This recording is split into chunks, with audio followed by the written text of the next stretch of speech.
tired of weed eating around our yard. It's such a huge yard. This is only a piece of it. The other side of the house is even bigger. Around the trees and all kinds of other places, I weed eat, and the stuff just keeps growing back. Well, I'm going to try an experiment today that may save me a lot of money and ultimately may save you a lot of money if you have the same problem. For those of you who are just tuning in and you don't know, this is where I derust all my car parts on the Thunderbird series that we have ongoing right now. And you know, I just fill it up with vinegar like you see right here, throw the car part down in there, and it stays there for a few days, and then you take it part out and give it a slight wire brush with a small brush, and the rust just melts off the outside. That's what you see in there. Now I can use it time and time again, but eventually there comes a point when you have to get rid of it and use some new vinegar. And the vinegar I use, of course, is just your standard old Walmart type. You can use Heinz. It's a 5% mixture. And let me see, it used to say on here if it was 5%. Yeah, there it is right there, 5%. Of course, it doesn't want to focus in when I want it to focus. There we go. There it is, 5% acidity, okay? It's already diluted. Anyway, you can use the Heinz or that, whichever you want.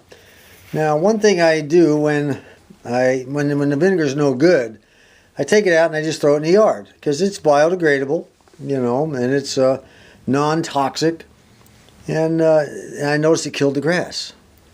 And, you know, within like 90 days, the grass is all back again, so it doesn't kill it entirely, but it sure knocks it down. And it turns brown and goes away and all that stuff. You know, and I've been thinking, you know, all this time I've been using my weed eater, or I've been using some of that ortho stuff because it's cheaper than Roundup. You know, all of it's toxic. I don't care what it is, Roundup, ortho, whatever. And, you know, I've been spraying around the trees, things like that, around the mailbox to try to keep from having to weed eat. And then it hit me the other day. I said, why am I spending that kind of money? But all I have to do, maybe, is take some vinegar, regular vinegar, white vinegar, put it in that. You can use brown vinegar, I guess, if you want. Put it in a spray thing and spray it. And then see what happens. So that's our experiments. Let's go outside and give it a shot. I've already got the vinegar in here. This is a battery-operated nozzle. This is an ortho container that I used. When you buy an ortho container, it comes with a battery-operated sprayer. You don't even have to pump it up. I'm getting lazy in my old age. Well, let's go ahead and spray it.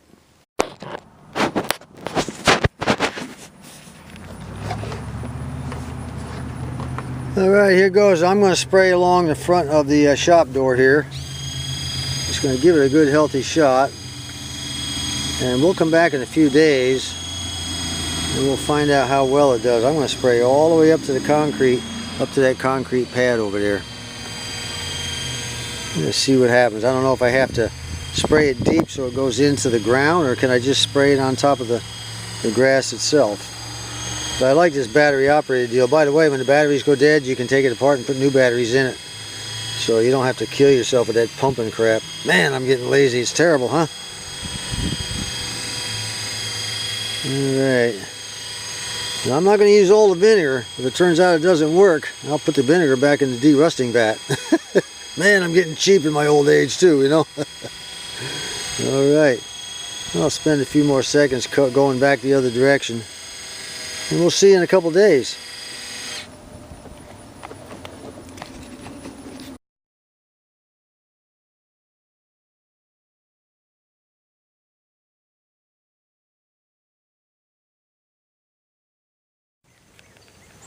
Well, this old trailer that I've been using for years and years, I don't know how many years I've had this thing, a long time. It's about had to lick. And I wound up putting hard rubber tires on it so they wouldn't go flat, but the sides are expanding out on it. I don't know how many loads of dirt this thing has hauled, but you know, it's rusting out on the bottom around the bolt heads. And my poor old wheelbarrow is the same way, even worse.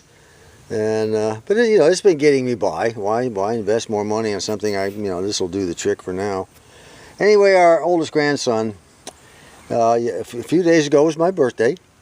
And he had used this, and he had used this to help me move some dirt around the yard.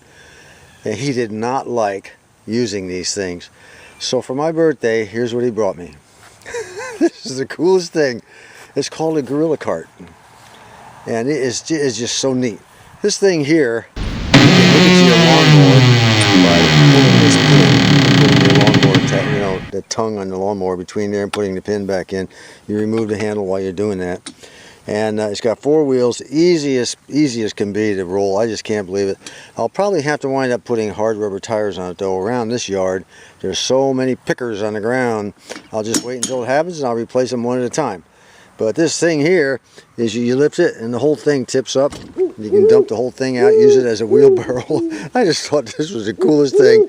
I've already put our great-granddaughter Cadence in it and pulled her around, just pulled through this yard just as easy as can be. She enjoyed the ride, so she got the first ride in this thing. Or you can just use it to haul around stuff. So, or put, you know, fertilizer in it, you know, for your garden. I don't have to lug that stuff all the way out there again and hook up that big old. This thing is light as a feather, hardly weighs anything, and it's got these things you can put boards on it, I guess, and build up the sides if you need it higher. But it's just light as a feather. Whereas that metal one over there, it's pretty heavy. So that's what happened on our birthday. We went out for pizza, we had some cake afterwards and sang happy birthday to me and all that jazz, you know. So anyway, that's that. Thought you'd like to see what a gorilla cart looks like, and it's just so cool.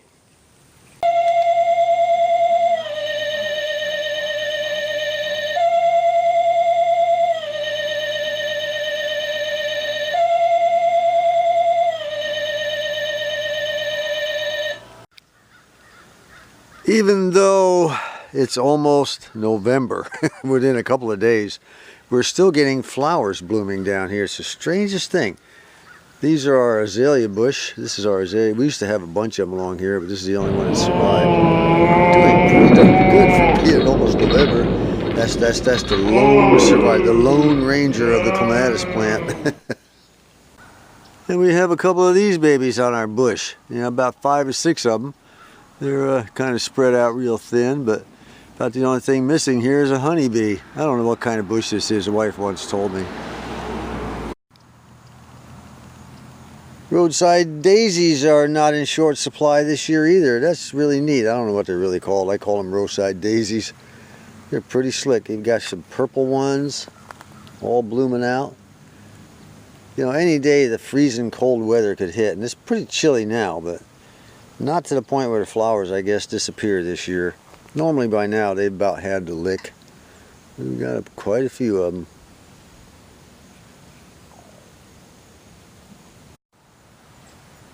And some yellow ones. Not too many of these though, they're sparse. I have no idea what this is. Maybe ragweed. I hope not, because I'm allergic to rag.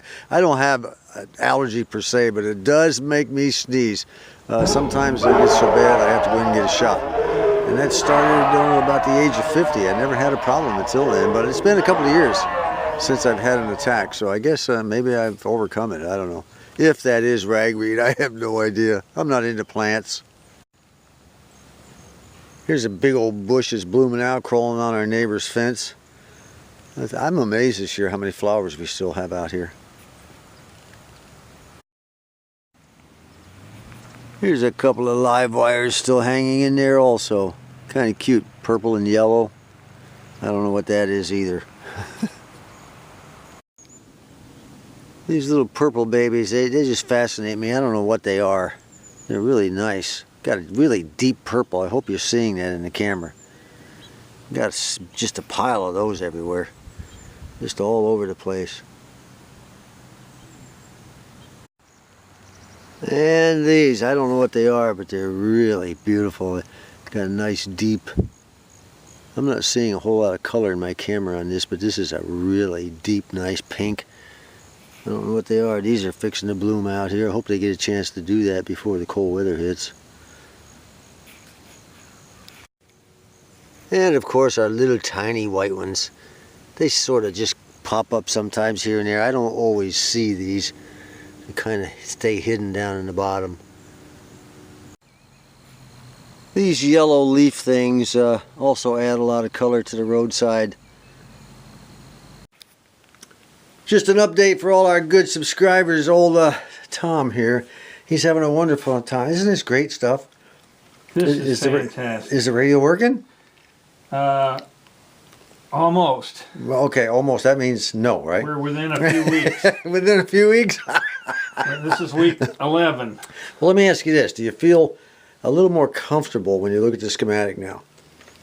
Yes, I do. Do you feel a little more comfortable when you look inside here and identify components? Yes, I can identify almost everything in here. Okay, then you're making tremendous progress. And it's only been a couple of months, right? Yeah, and So, I keep yeah. breaking stuff. That's okay. Everybody breaks stuff when they first learn. I broke off more wires than you can count. As a matter of fact, I hate to tell you, but there's another wire here that I broke loose. Oh my goodness. We'll have to solder it We're back gonna have together, to won't we? Basically, we're learning how to manufacture radios at this point. We're doing good. We'll say hi to your brother Carl. Carl, how's it going? Good to hear from you again. Yeah, Carl's doing good. Carl asked about you. He said, just take care of my brother, John. All righty. Well, stay at it, big boy. I'm tired of carrying you. I can't carry you much longer. You're going to have to strike out and make this radio work, right? I am quite a load. That's All right. Well, that's it, guys. That's what's going on with Brother Tom here. Anyway, all in all, we had a pretty good summer this year. We didn't have any scalding hot temperatures. I mean, there was some really big heat indexes. Drove me back into the house, I'll tell you. But and of course, at my age, the thin skin, you get out in the sun.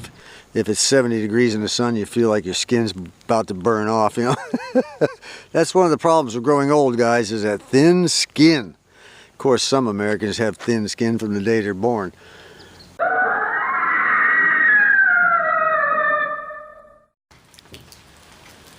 Until next time, this is John.